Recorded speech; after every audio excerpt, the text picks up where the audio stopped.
processes. So as we have discussed molecular basis of inheritance earlier, it will be easy for you to understand the concept of biotechnology.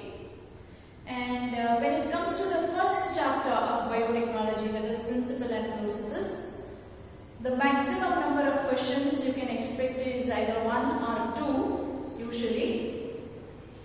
But you need to study the chapter as many times as possible to understand the concept.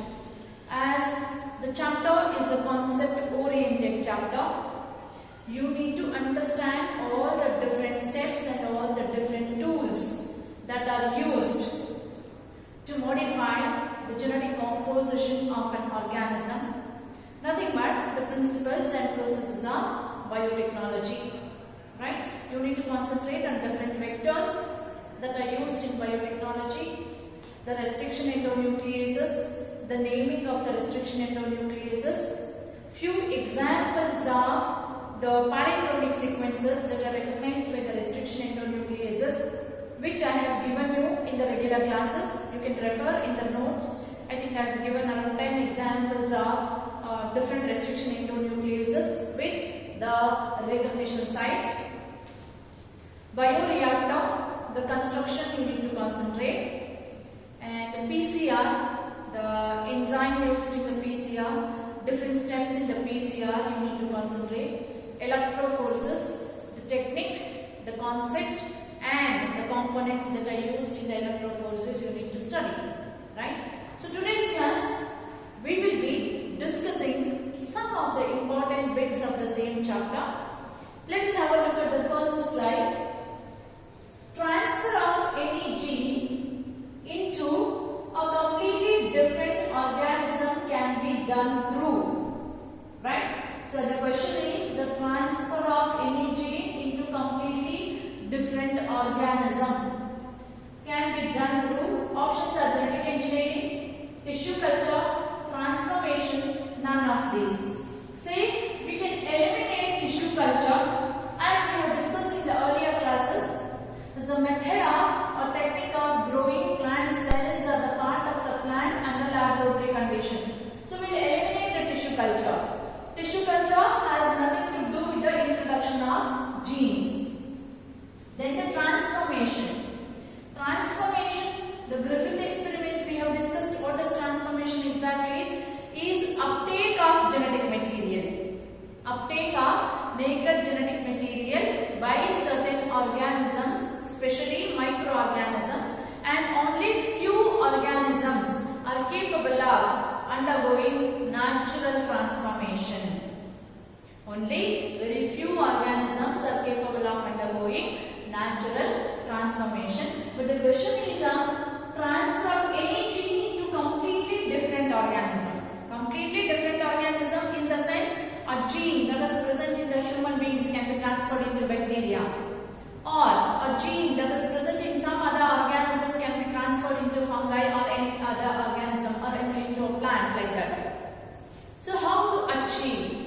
This can be achieved through a process called genetic engineering. Genetic engineering is a branch of biotechnology and is defined as technique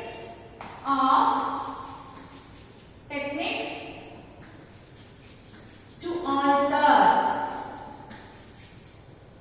chemical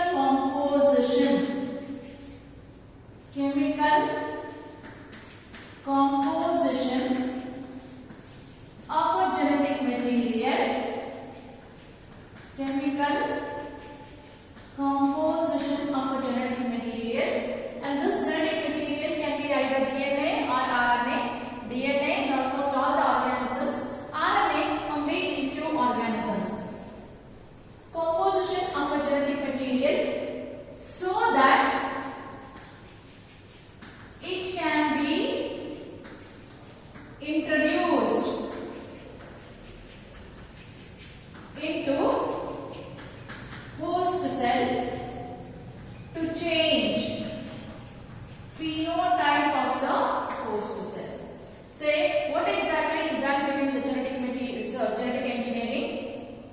the genetic material of an organism is chemically altered and then it is transferred into another organism which is called host cell. And when we introduce this gene or genetic material that is isolated from some other organism into a host cell, it gets incorporated in the host cell. So when it gets incorporated in the host cell, genotype of the host changes. Obviously, when the genotype changes, the phenotype of the host cell also changes. And that technique is called as genetic engineering. And the option for question 1 is option A. Second slide.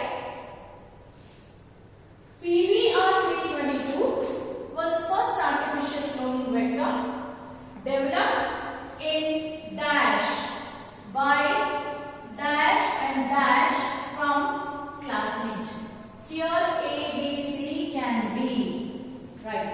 Now the classmates, as you have studied in your first year also, these are small, circular, double-stranded DNA molecules that can replicate autonomously. And in nature, only few bacteria carry the plasmids naturally. So these are small, circular, double-stranded, extra chromosomal. That is, they are present outside the chromosome, the main chromosome of the organism. Extra chromosomal, autonomously replicating DNA molecules. And these plasmids can be used to carry the gene of our interest into the host cell. So the plasmids are very good examples of cloning vector or the cloning vehicles. Why do we call them vector or a vehicle? They carry the genetic material from one organism, a piece of DNA from one organism, and will be transferring that into another organism which is called host cell. Right? So but the problem with the naturally occurring plasmids is that they don't fulfill all the required characteristic features that are essential to act as a cloning vector. That means they should have origin of replication, they should have high copy number, they should have regions called selectable markers, and they should also have recognition sites. And they should be capable of carrying the gene of our interest into host cell. Right? To overcome the limitations of naturally occurring plasmids, and the certain scientists have modified the naturally occurring plasmids and the artificial plasmids have been developed. One such artificial plasmid is PBR322, and the plasmid from E. coli bacteria was isolated, modified, and was named PBR322, where the letter P stands for plasmid, B stands for Bolivar, name of the scientist, and R stands for Rodriguez. Bolivar and Rodriguez are the name of the two scientists who designed this plasmid. And the plasmid was designed in the University of California, United States. Right? So now, as you can see here, the B and C stands for Bolivar and Rodriguez. And A is the year of designing of this plasmid. The plasmid was designed in the year 1977. Now look at the option. Option C. A is 1977, B is Bolivar, and C is Rodriguez is the answer.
plants, right? So the pathogenicity or ability of a bacteria to cause the disease is present inside the TI plasmid, right? The ability of a bacteria to cause the disease is present inside the TI plasmid. What our scientists have done, they isolated the TI plasmid. It is modified by removing the region that is responsible for virulence or the pathogenicity. So they took a TI plasmid, they removed the part of the plasmid that is responsible for the virulence or the development of the disease. But they retain tDNA. tDNA region, which stands for transfer DNA. And this transfer DNA is used as recognition site to clone the gene of our interest. The tDNA is used as a recognition site to clone the gene of our interest. So the TI plasmid is taken as vector. The gene of the tDNA region in the plasmid will be cut. In that region, the gene of our interest is introduced, and it is again placed back into the agrobacterium, and agrobacterium is allowed to infect the plant cell. And after infecting the plant cell, the tDNA or the TI plasmid get incorporated into the host cell genome. So because of its ability to get incorporated into the host genome, it is very aptly used as a vector to transfer gene of interest into plant cells. Now the question is, this statement is first option true. The TI plasmids are most commonly used vectors to transfer gene of interest into plant cells, right? And where is this TI plasmid present? It is present in a bacteria called Agrobacterium tumefaciens. If recombinant DNA carrying antibiotic resistance, for example ampicillin, is transferred into E. coli cell, the host cell is transformed into ampicillin resistant cell. The ampicillin resistant gene in this case is called. Now what is the question? Say we have an E. coli bacteria, the genetic material of E. coli bacteria. What is the question saying? A recombinant DNA carrying antibiotic resistant gene. Which gene? Ampicillin resistant. Say we have a plasmid like this, and in the plasmid ampicillin resistant gene is present, and we have incorporated our gene of interest also. So this becomes recombinant DNA now, because we have added our gene of interest into, ligated to mean exactly. We have ligated gene of our interest into it. And the question is, if this recombinant DNA is transferred into E. coli cell, the host cell is transformed into ampicillin resistant cell. Now, when this enters, the recombinant DNA enters into the host cell, because it has an ampicillin resistant gene, the cells become resistant to ampicillin. Ampicillin is an antibiotic. Ampicillin resistance means even if you treat the bacterial cells with the ampicillin, the bacterial cells remain unaffected, because they carry a gene that can destroy the ampicillin antibiotic. Right? Now the question is, the ampicillin resistant gene is called. What does this help? Say imagine we have this cell where the transformation is successful, that is the gene of our interest has entered here, and another cell, cell B, this is cell A, this becomes a recombinant cell now,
Now, how did this ampicillin resistant gene help us? The ampicillin resistant gene helped us to select transformed cells over non-transformed cells. The ampicillin resistant gene has helped us to select the transformed cells over non-transformed cells, and such genes that help us to eliminate non-transformed cells and select transformed cells are called selectable markers. The genes that help us to select transformed cells and eliminate non-transformed cells are called selectable markers. So, any antibiotic resistant gene, say ampicillin resistant gene, tetracycline resistant gene, kanamycin resistant gene, or any gene that encodes for a particular enzyme can act as a selectable marker. For example, beta galactosidase producing gene can act as a selectable marker also. If you remember, blue-white screening we have discussed, where beta galactosidase producing enzyme act as a selectable marker. So, option is option C, selectable marker. This is not an answer. Vectors are the DNA molecule that carry the foreign DNA into host cell. Plasmid is an example of vector. It's not an answer. Cloning sites are the restriction sites that are identified by restriction enzymes and to which a gene of interest can be added. Right? So that is also not answer. The right answer is selectable marker.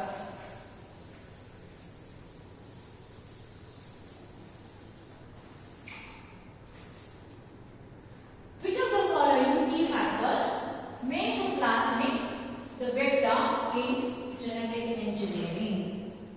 So, any vector or any DNA molecule to act as a vector should possess certain characteristic feature.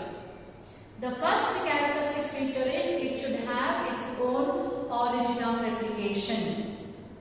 That means it should have its own site from where the DNA replication should begin. If the vector doesn't have ori site, such vectors fail to multiply in the host cell, and there is no use of using such vectors for genetic engineering technique. So they should have their own ori site, they should have high copy number, they should have selectable marker regions, and they should have cloning sites. These are all the essential characteristic features any molecule should possess to act as a vector. Now, among all the characteristic features, which is the key factor that make a plasmid a suitable vector is the question. Let us have a look at the options. It is resistant to antibiotics. Right? Entire vector need not to be resistant to antibiotic, or vector is just a genetic material. Even if it doesn't have an antibiotic resistant gene in it, it can be incorporated. This is not such a big criteria to consider, right? It is resistant to restriction enzyme. So again, it should not be resistant to restriction enzyme. It should have sites that should be recognized by the restriction enzyme. PBR322 diagram, if you remember, it has many sites that are recognized by the restriction enzyme. Say BAMH1, right? PBU1, EcoR1, PBU2, like this, or SAL1, SMA1, like this. It has many sites that can be recognized by the restriction enzyme. So this is also false. Its ability to carry a foreign gene. Yes, of course, it should be capable of carrying a foreign gene. But just carrying a foreign gene is not essential to act as a vector. And it can carry the foreign gene, it can enter into a host cell, and it can remain there without multiplying. If that happens, there is no use of using such vectors. So, the most essential characteristic feature a plasmid should have is its ability to multiply in the host cell. After carrying a foreign gene, it should multiply in the host cell. That ability makes it a very suitable vector. Again, PBR322, you have a region called ori region. Ori region signifies the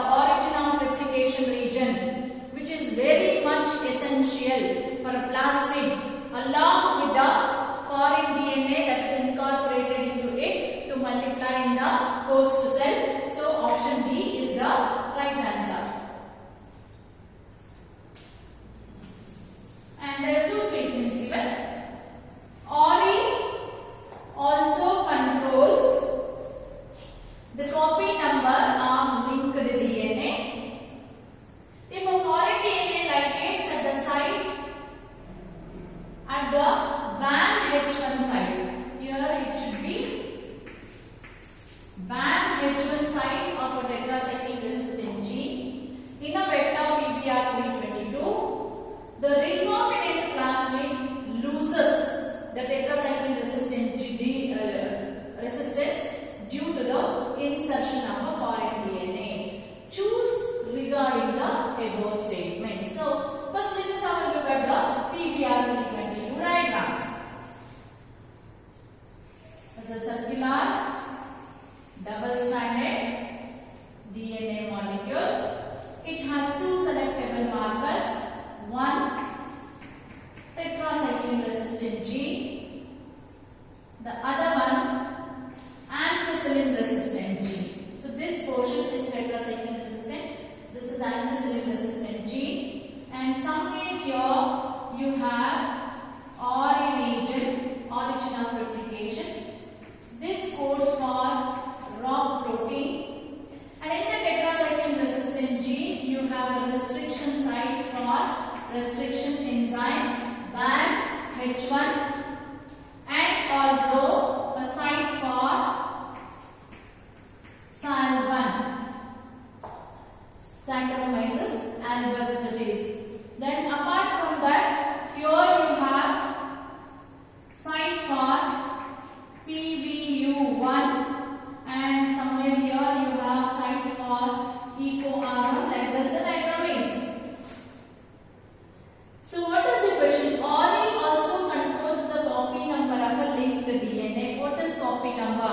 The number of copies of a plasmid that can be generated in the host cell.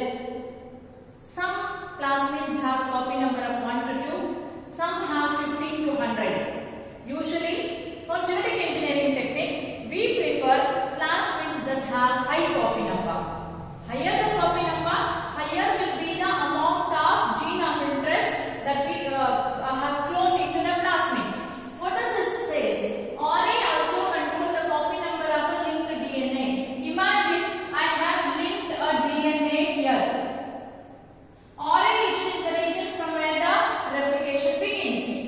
Whenever the plasmid is replicating, the linked DNA is also replicating, isn't it? So, ORI controls the copy number of a linked DNA. The first statement is true. Let us look at the second statement. Second statement says, if a foreign DNA is ligated at BAN H1 site of tetracycline resistant gene, this is a tetracycline resistant gene.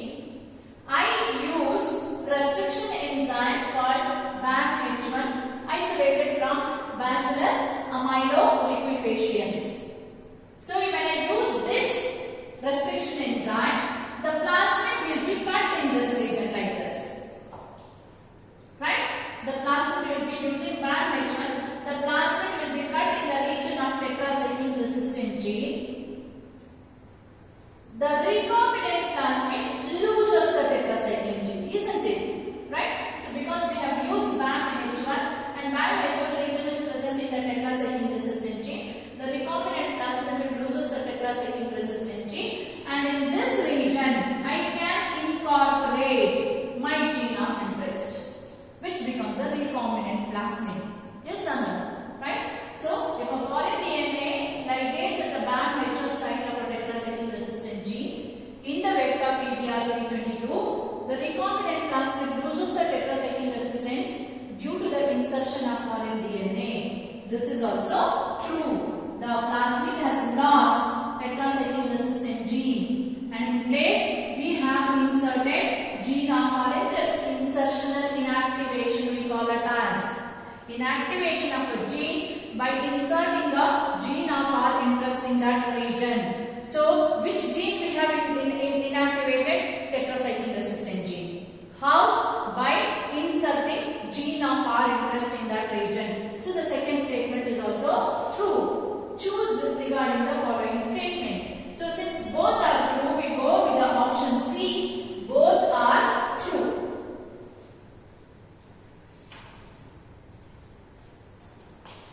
Downstream process includes. So downstream process includes. So downstream process is recovery of product.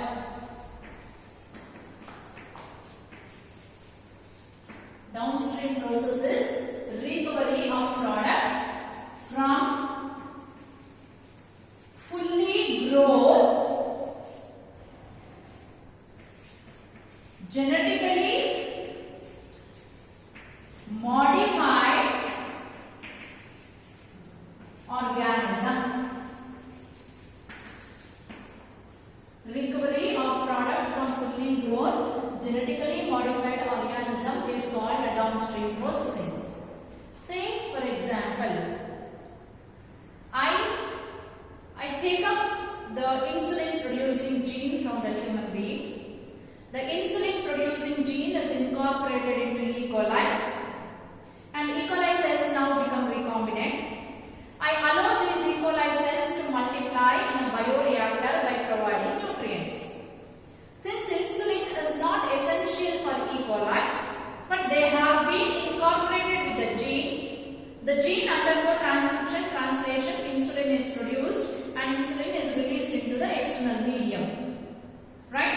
And the bacteria is called genetically modified cell. It's growing in a bioreactor and it is releasing the product. The recovery of the product is called a downstream processing. What all downstream processing includes? Downstream processing includes purification of the product by using different methods. Once purified, preservatives are added to the product so that it doesn't get spoiled. And if the product has a medicinal importance, clinical trials are done before letting into the market.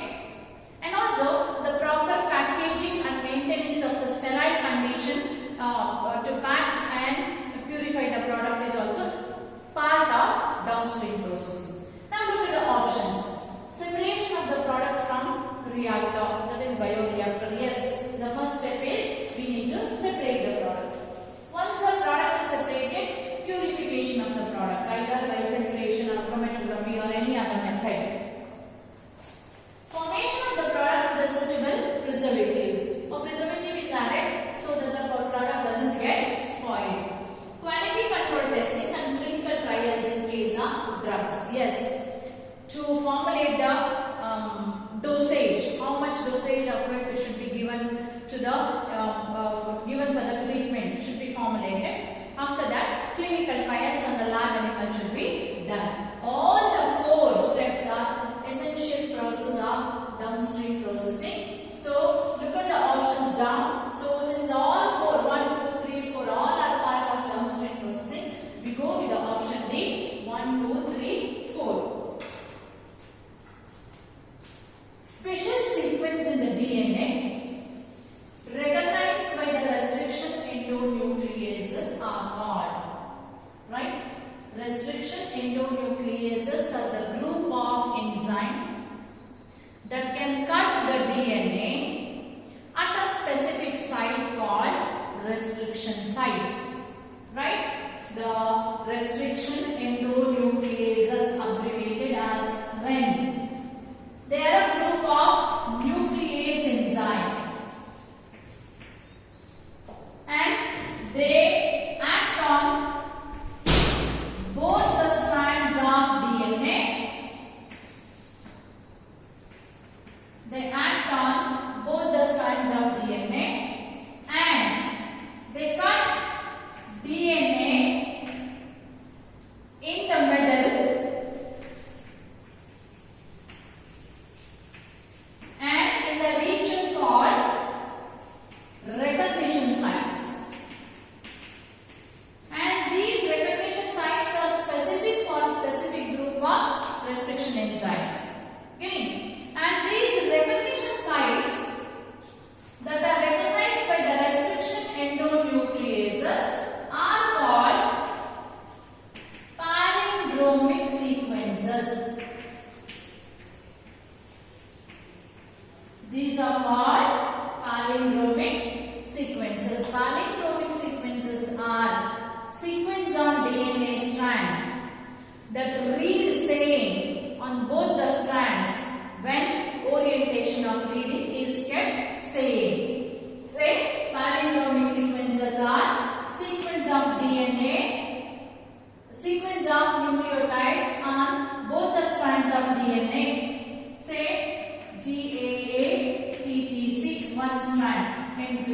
prime. Sequence of nucleotide on both the strands. The other strand should also have this same sequence. When the reading frame is kept same, say this will be 5 prime, this is 3 prime. So complementary will be C, T, T, A, G. Now reading GAA, TTC, 5 prime to 3 prime. Again 5 prime to 3 prime, GAA, TCC. Sequence of nucleotides on both the strands of DNA that read same when orientation of reading frame is kept same. That means if you are reading one strand from 5 prime to 3 prime, you should read other strand also from 5 prime to 3 prime only. Such sequences are called palindromic sequences. See, this is a palindromic sequence for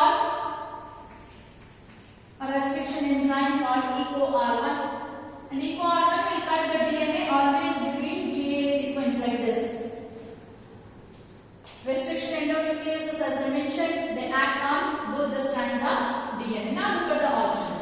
Restriction nucleotide sequence, no, wrong option. Recognition nucleotide sequence, though recognition site is the right answer, the specific name for the recognition site is palindromic sequence, so this is also wrong. So right answer is palindromic nucleotide sequence. Consider the following statement about PCR. The first statement, polymerase chain reaction is a technique of synthesizing multiple copies of desired gene in vitro.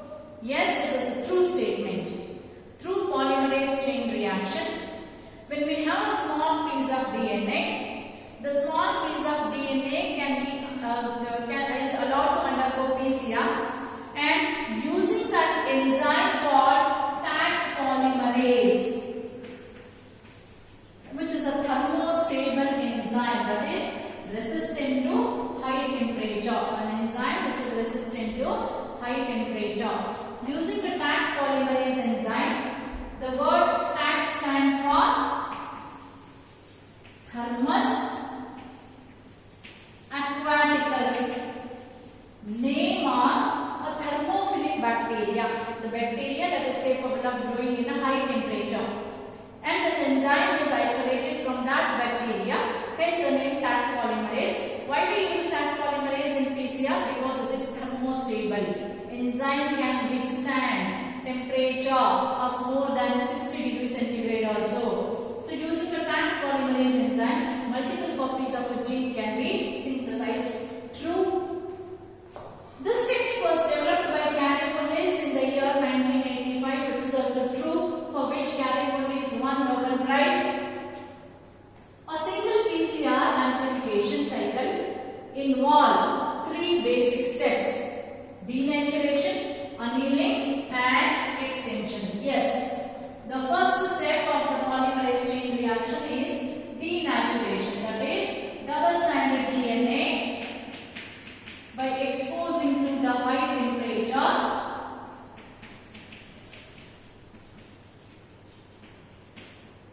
by exposing to high temperature will be converted into single-stranded DNA. So that is denaturation.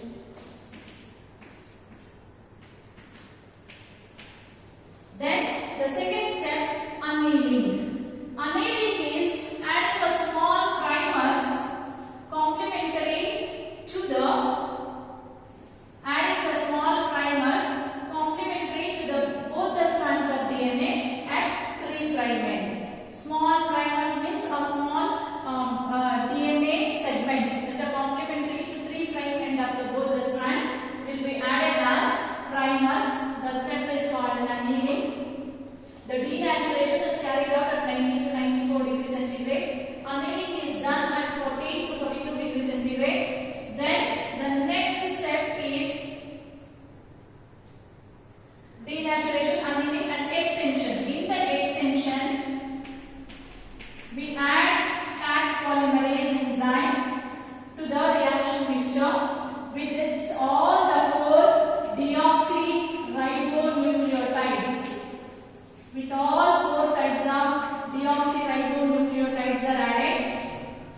the Taq polymerase binds to the primer like this, and it goes on synthesizing complementary strands to both the strands. The temperature is maintained at 70 degrees centigrade for this reaction.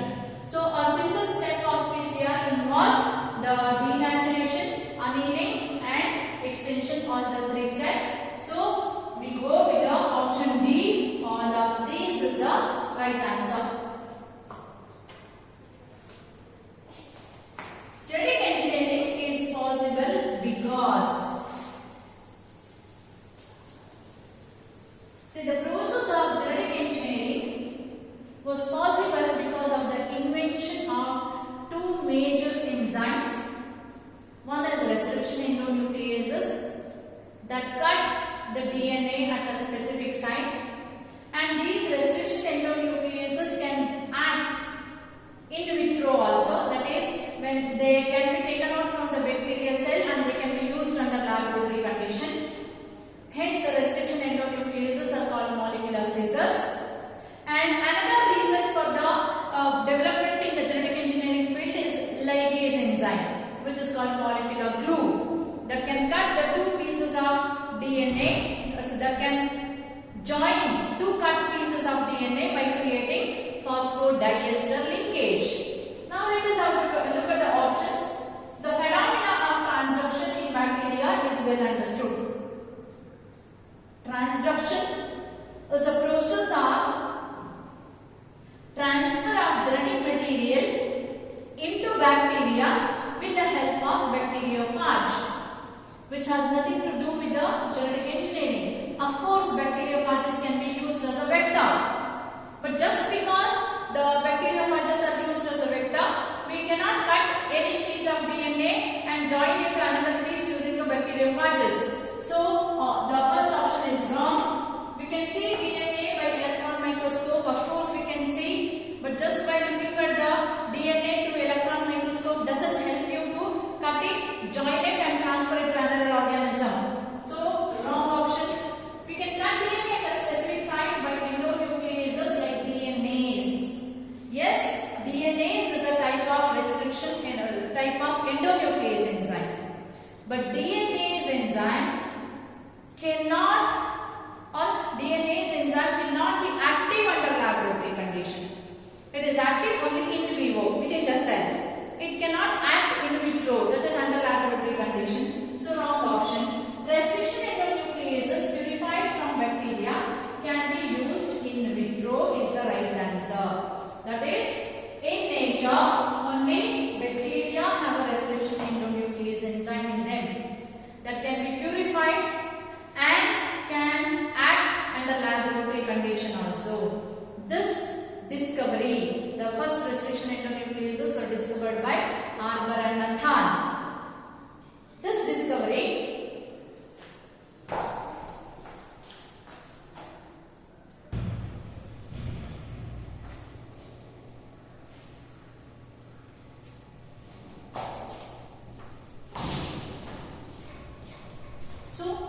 the answer is D. Let us have a look at the next slide. If the two enzymes responsible for restricting the growth of a bacteriophage in E. coli were isolated, one was methylase and the other was restriction endonuclease. What is the significance of methylase enzyme? So, in the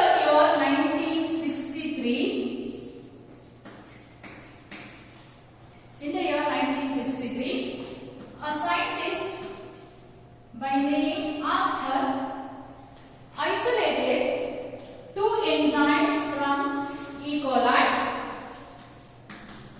So, as the name indicates, one was responsible for restricting the growth of bacteriophages. So, one of the enzyme that was isolated was protecting its own DNA from the attack of bacteriophages, right? So it was able to kill the bacteriophages when they attack, but it was protecting its own DNA. And other in E. coli were isolated. One was methylase and the other was restriction endonuclease. Restriction endonuclease function, as you all know, it can identify specific sequence of DNA and it will cut the DNA so that the DNA is destroyed. Now imagine E. coli bacteria. E. coli has a restriction endonuclease that can identify the sequence GAA-ETC as we have discussed. What if the same sequence is present in E. coli also? That means it will be destroyed its own DNA, isn't it? So one more enzyme was present in E. coli which was called methylase enzyme, or the methylase enzyme is also called restriction modification enzyme.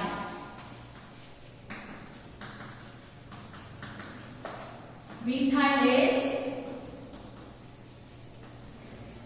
is also called restriction modification enzyme. What is the function of this enzyme? This enzyme added methyl group to restriction sites of its own DNA.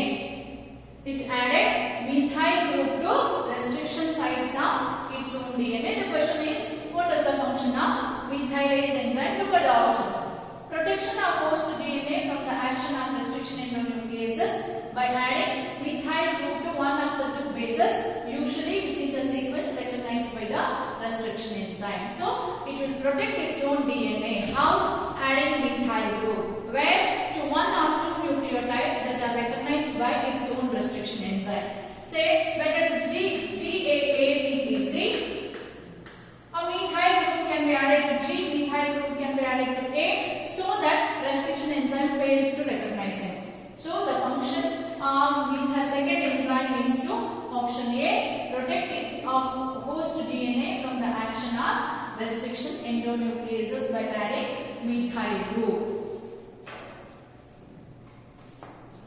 Single-stranded DNA molecules that can bind to and be used to detect other DNA molecules are called. Say, imagine you have a DNA segment. The nucleotide sequence of this DNA is not known to you. Imagine it has some nucleotide sequences and you want to identify the sequence of the DNA or the sequence of the RNA. So what you can do is that you can synthesize a sequence of DNA or sequence of RNA with a known nucleotide sequence. Say this is sample 1, sample B, C, D. Like this you can synthesize many nucleotide strands with the known sequences. Say you know what is present here, what is present here, like this, you know the sequence of all the nucleotides present in this DNA sample. And you have an X DNA sample, the sequence of it you don't know. What you can do is you mix this DNA sample with this, and if this sequence is complementary to any of these, it will come and form hydrogen bond formation. Now you know the sequence of this DNA. Obviously, since it is making a hydrogen bond formation, it should be complementary so that you can know the sequence of unknown DNA also. Right? These single-stranded DNA or RNA molecule with a known sequence of non-nucleotide sequence that are used to detect the sequence of unknown DNA or RNA are called probes. Right? The single-stranded DNA or RNA with the known nucleotide sequence that are used to detect the sequence of nucleotide in unknown DNA or RNA are called probes. And please remember, probes are always single-stranded in nature. Single-stranded DNA molecules that can bind to and be used to detect other DNA molecules are called probes. Primers are small stretches of DNA that are used to initiate the replication. So, wrong. There is something called STRs. Then RFLP, restriction fragment length polymer. These are different length fragment made after treatment with the restriction endonucleases. So this is also wrong. The right option is probes.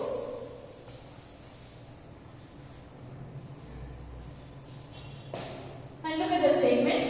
DNA being hydrophilic molecule cannot pass through a cell membrane. Yes, DNA is hydrophilic in nature, but plasma membrane has both hydrophilic as well as hydrophobic ends. It is made up of phospholipid bilayer. The phospholipids that are present in the plasma membrane are amphipathic. They have hydrophilic head and hydrophobic tail region. So DNA being water soluble, hydrophilic means water soluble, and they cannot pass water loving. They cannot pass through the plasma membrane. The first statement is true. The bacteria should be made competent to accept the DNA molecule. Yes, the ability of the bacteria to take up the DNA, external piece of DNA, is called competency. Very few bacteria have natural competency, or otherwise the bacteria should be made competent. How to make bacteria competent? By treating with cation divalent such as a calcium chloride, or through electroporation by exposing to mild electric shock, so that the pores on the plasma membrane open through which the bacteria can be taken up. Both the statements are true, so we go with the option C. 1 and 2 are true. Common bacteria used in genetic engineering is, again, memory based question. The very commonly used bacteria is E. coli, that is Escherichia coli.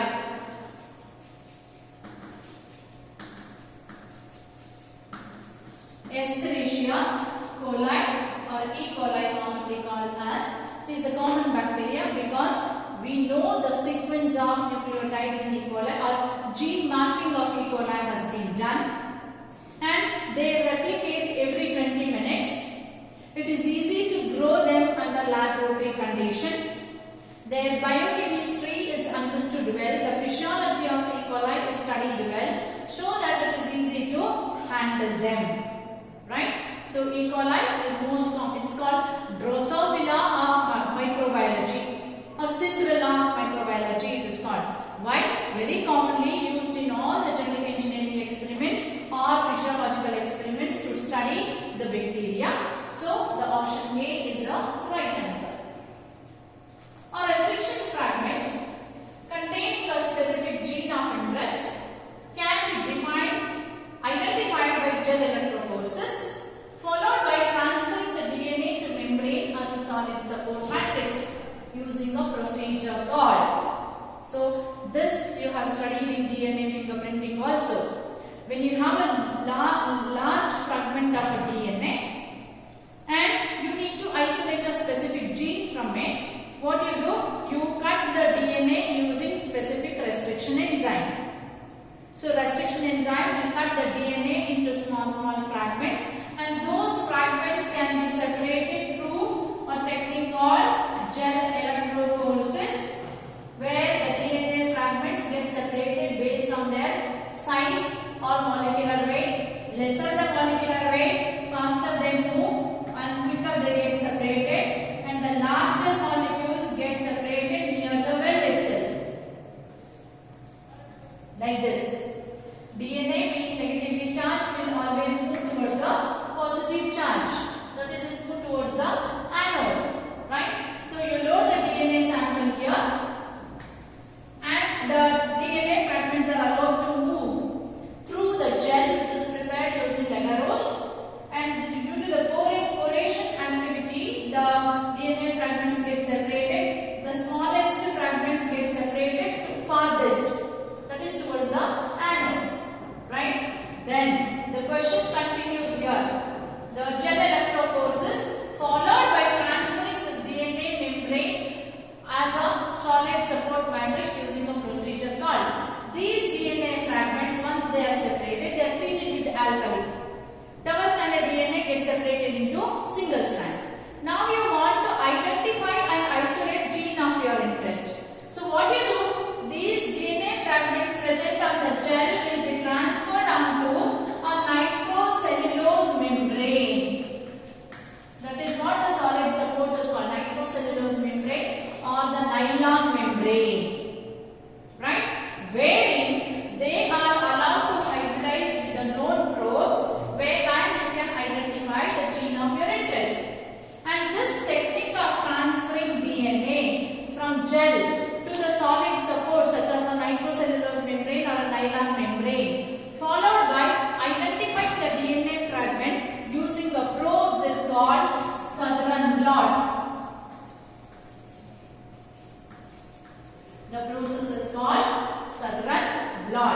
So option B is the right answer.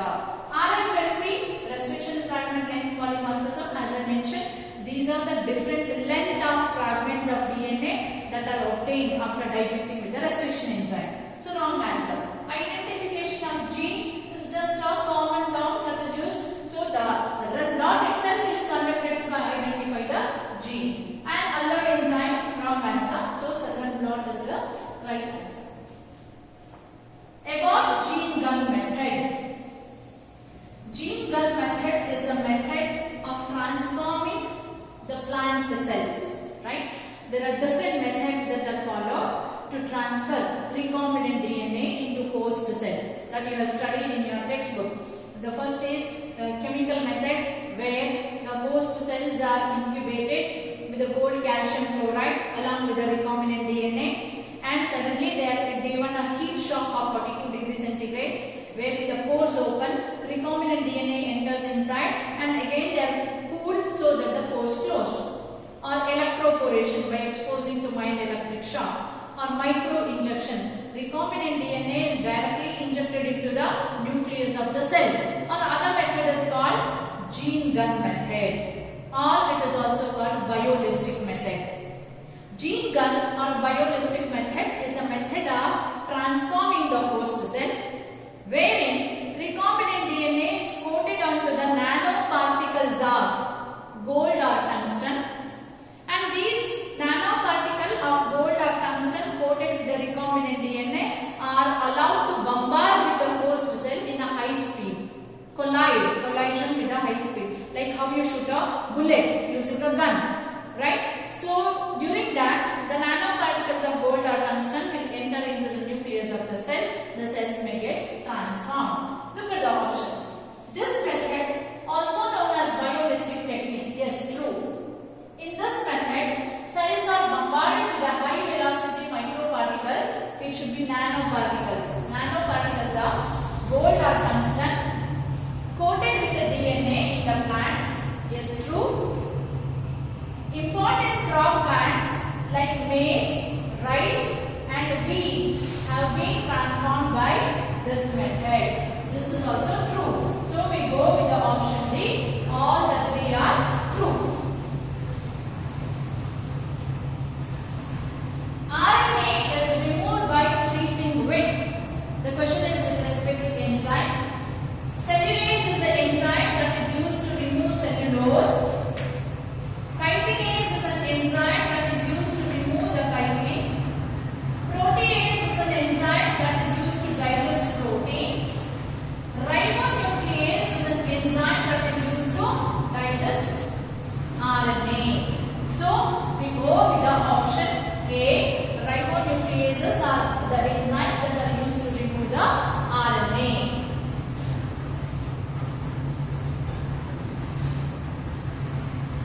Which of the following components are used in gel electrophoresis? Let us have a look. Etherium bromide. Yes, etherium bromide is an dye that is used to color the DNA. So it is a dye used to color DNA. So this is right. Restriction endonucleases, they are used to cut the DNA. Yes. Agarose, it is used to prepare the gel.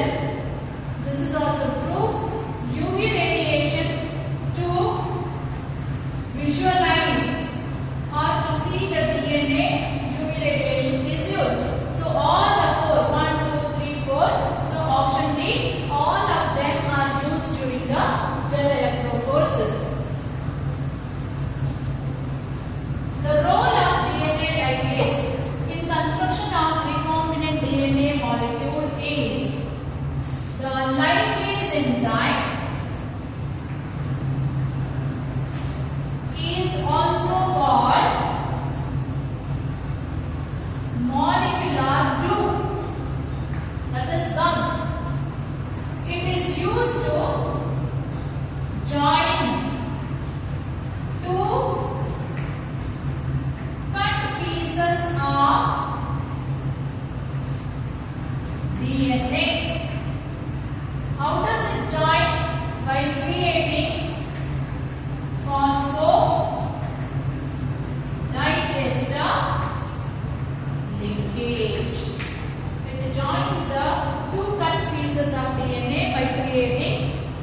phosphodiester linkage.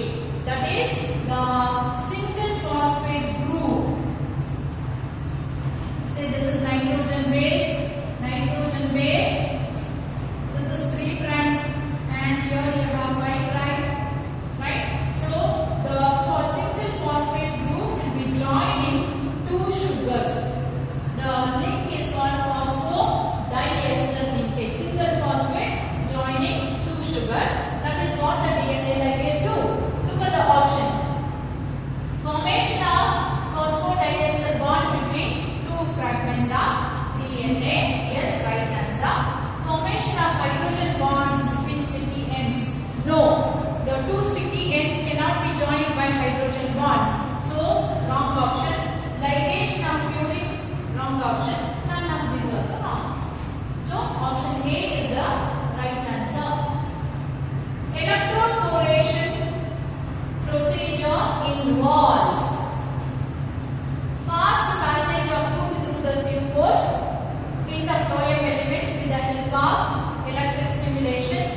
No, electroporation is not related to the food of the phloem. Opening of stomata during night by artificial light, wrong option. Making transient pores in the cell membrane to introduce gene construct. Yes, this is the right answer. Electroporation can be carried out either by treating with the calcium chloride or by exposing to mild electric shock, wherein the pores that are present on the plasma membrane get opened and the recombinant DNA can enter into the host cell. So option C is the right answer. Which of the following is associated with the genetic engineering? Plastics, nothing but these are double membrane bond structure that are present in the cell, plant cells, say chloroplast, leucoplast, chromoplast and all. So it is not related with the genetic engineering. Mutation, sudden heritable changes in the genetic material of an organism is mutation. Mutation has nothing to do with the genetic engineering. Hybrid vigor, that is the obtaining superior recombinants through plant breeding is called hybrid vigor. So option B, plasmids, which act as a vectors during genetic engineering technique is related to genetic engineering. Biolistic, a gene gun is suitable for. This we have discussed earlier also. Gene gun method or biolistic is suitable for transformation of plant cells. Right? Disarming pathogen vectors are used to transform animal cells. Construction of recombinant DNA by joining vectors. This is done by the ligase enzyme. DNA fingerprinting, identifying an individual with the help of genetic material is called DNA fingerprinting. So biolistic is transformation of plant cells.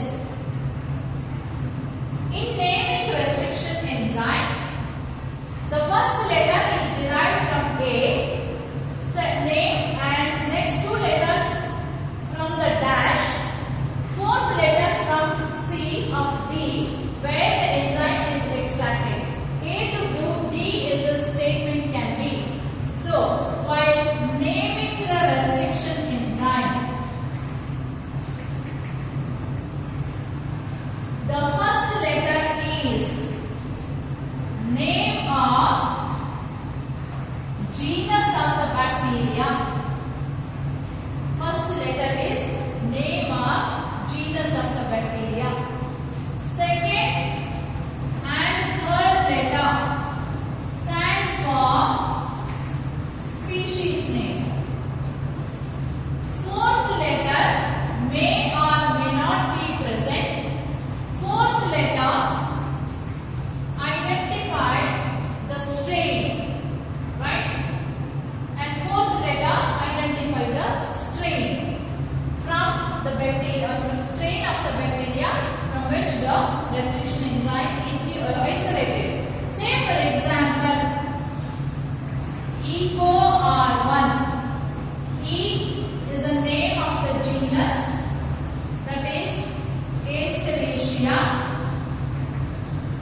CO is a species coding.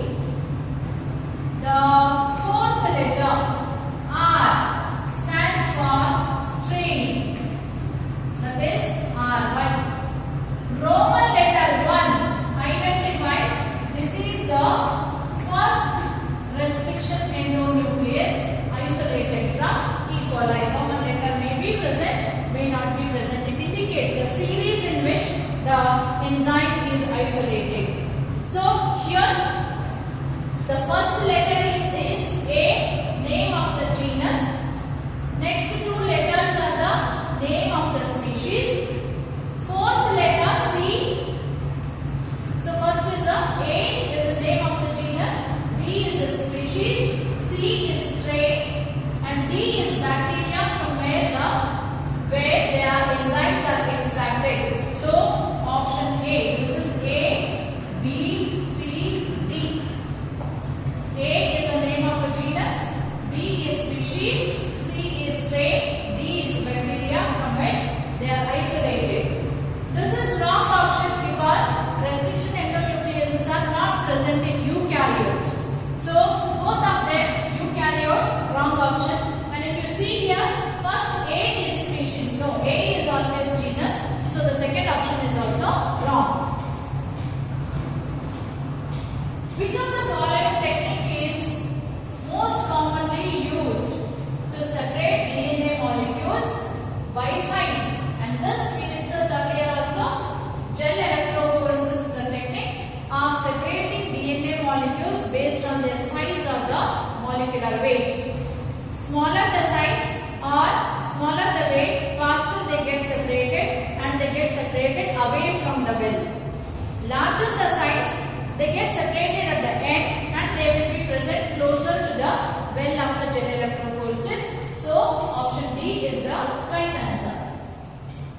The DNA used as a carrier for transforming fragment of foreign DNA into a suitable host is called, right? DNA molecules that are used as a carriers to transfer fragment of foreign DNA into host cell. Say you have a foreign DNA, that is, imagine insulin producing gene. The insulin producing gene has to be transferred into bacteria. To transfer insulin producing gene into bacteria, some carriers are used. The question is, what do you call those carriers? And as we have discussed earlier, they are called vectors, or they are also called vehicles, or they are also called gene carriers. Plasmids can act as vectors. Phages can act as a vector, bacteriophages. Cosmid, a hybrid of plasmid and phage is called cosmid. They can also act as a vectors. So then all of these is the answer, right? So the most commonly used vectors are plasmids, phages, or cosmid. Cosmid is a hybrid vector. Hybrid vector that is produced using both these. A plasmid and phages put together is called cosmid. All these are used as a carriers of foreign DNA into host cell. You can call them by different names such as a cloning vector, a vehicle DNA, or gene carrier. The nuclease enzyme, which begins its attack from free end of the polynucleotide, is, right? Nucleases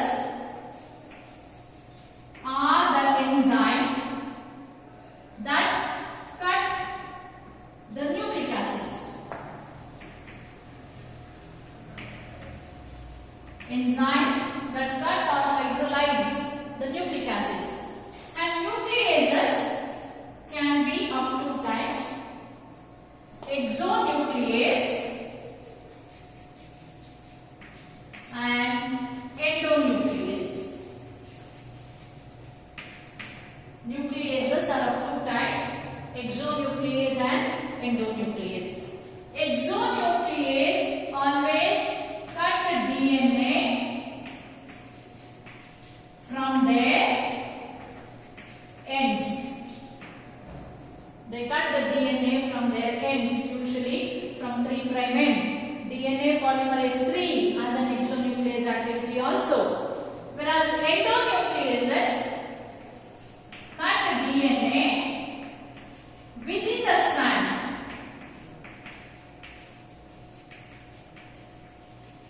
and at specific site called restriction sites. Right? So the question is the nuclease enzyme which begins its attack from free end of the polynucleotide. That is, the nucleases that cut the DNA from its end are called, as I mentioned, they are called exonucleases. So option A is the right answer. Production of human protein in bacteria in genetic engineering is possible because now when it comes to RNA or a gene of an eukaryote from that of a gene of prokaryote, they are entirely different.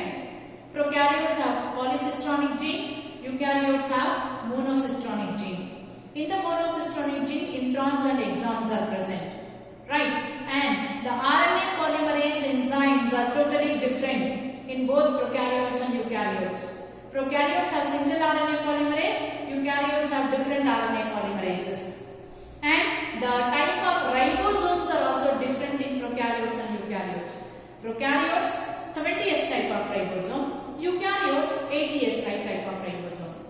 Even with all these differences, when you transfer a gene from eukaryote to prokaryote, within prokaryote, the gene can undergo transcription followed by translation. The question is, how is it possible? Translation of the protein synthesis, as you know, is a process where the codons present on mRNA will be read by tRNA and simultaneously amino acids that are specified by the codons are added to synthesize a polypeptide chain. So the process is same almost. So bacterial cell can carry out RNA splicing reaction. No, the splicing is absent in bacteria. This we have discussed earlier. So what we have to take care while transferring any gene into bacteria, eukaryotic gene into prokaryote, we always transfer cDNA. That is, first the DNA of human is allowed to undergo transcription. mRNA is synthesized by removing all the introns, exons will be joined, right? A functional mRNA is synthesized. That mRNA, using reverse transcriptase enzyme, cDNA of mRNA is synthesized and cDNA is transferred into bacteria. Why so? Because bacteria do not have splicing mechanism. So wrong option. The human chromosome can replicate in the bacterial cell. Human chromosome of course can replicate in bacterial cell, human DNA, but transcription will not be successful. Because if you directly transfer the DNA, when it replicates and undergo transcription, there is no post-transcription modification. So this is also wrong. The mechanism of gene regulation is identical in human and bacteria. No, they are completely different. The genetic code is universal. Yes, the D is the right answer. Since genetic code is universal, protein synthesizing machinery will not differentiate an mRNA as a prokaryote or eukaryote once it is synthesized, matured.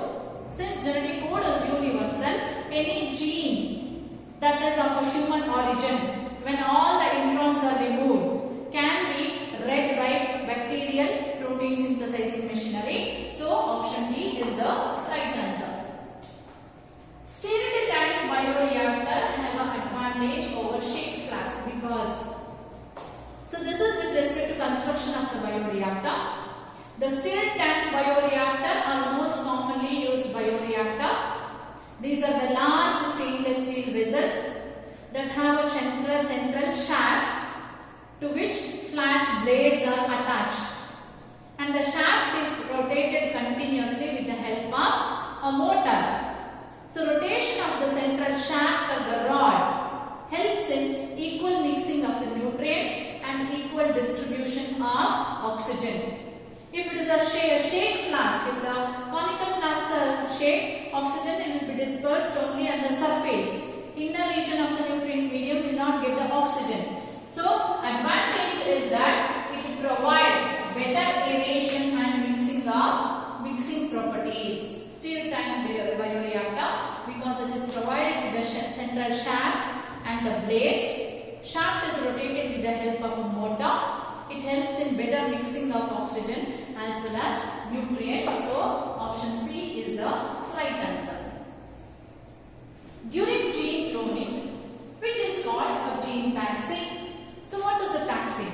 That will pick you from one region and will drop you in other region.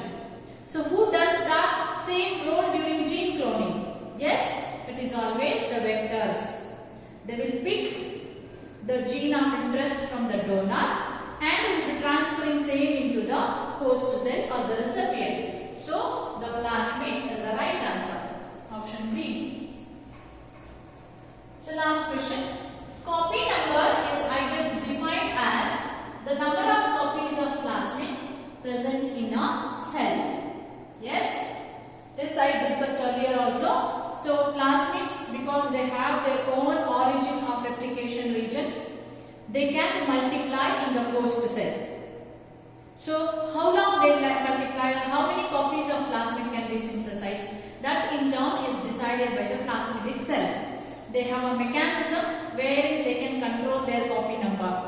So number of copies of a vector or a plasmid present in a host cell is called copy number. It varies from 15 to 100 copies per cell. This is also true.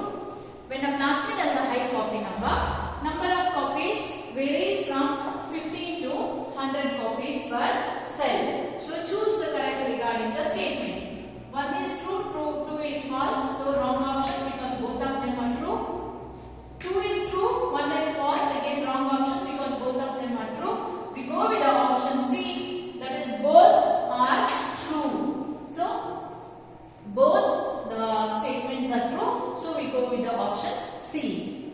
So with this I will be concluding the discussion on the chapter, and we have covered almost all the concepts